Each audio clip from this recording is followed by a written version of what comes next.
In recent times, a figure has emerged from relative obscurity. Nicholas J. Fuentes, who has been doing his show America First since around 2018, was once one of the most banned and blacklisted people on the right, or so he says. Last year, in 2024, Elon Musk allowed Fuentes to have his Twitter account again. Almost simultaneously, Instagram also relaxed its content policies, giving way for a huge resurgence popularity for Fuentes. Now you could think of how nice it is from the richest man in the world to graciously give him back his account. But why would Musk, who is openly for things like H-1B visa immigration out of India, who has ties to the CIA and the Israeli intelligence community, let someone gain this following only to rally public opinions against these things? I wager this was a calculated move. These people, Musk, Zuckerberg, Netanyahu, etc., aren't fools. They got in their position of power simply because of their high intelligence and resources. Do you really think Mossad would let someone rally up against their ultimate interests and let them lose everything? If Fuentes really was a threat, they would do their greatest effort to stop him in his tracks. Or let me put it this way, if you really believe that they were involved in the assassination of JFK and 9/11, would they stop here? Fuentes has also been shifting his talking points a lot recently, almost like he got some kind of call. Yeah, those people are just freaks. The whole anyone that has any genuine racial hatred, we have to just say there's something wrong with you. I understand not wanting to live around black people. I get it. And I understand when you see what black people do, some of them, I understand hating that. But this whole autistic racial, actual racialism, actual racial militant hatred, it is like a freak show, because that comes from an emotional place. It is one thing to say that, there are whites and blacks, and black people clearly are not on our level of development, and that's why they're struggling.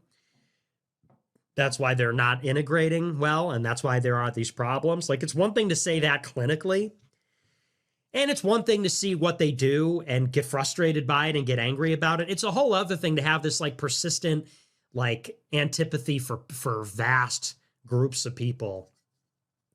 That is just a low IQ, a dysfunctional thing. And everything, oh, well, but that doesn't make you mad. It's yeah, it makes me mad. I'm not filled with racial hatred for an entire group. Even the Jews, as much as justified as it would be, no.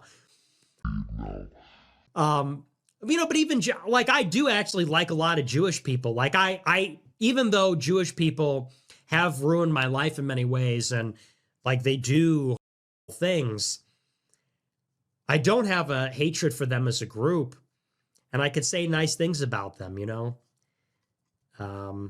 But that comes from being a Christian. That's the kind of peace and that's the kind of disposition that you can only have if you love God, if you truly have love in your heart for people.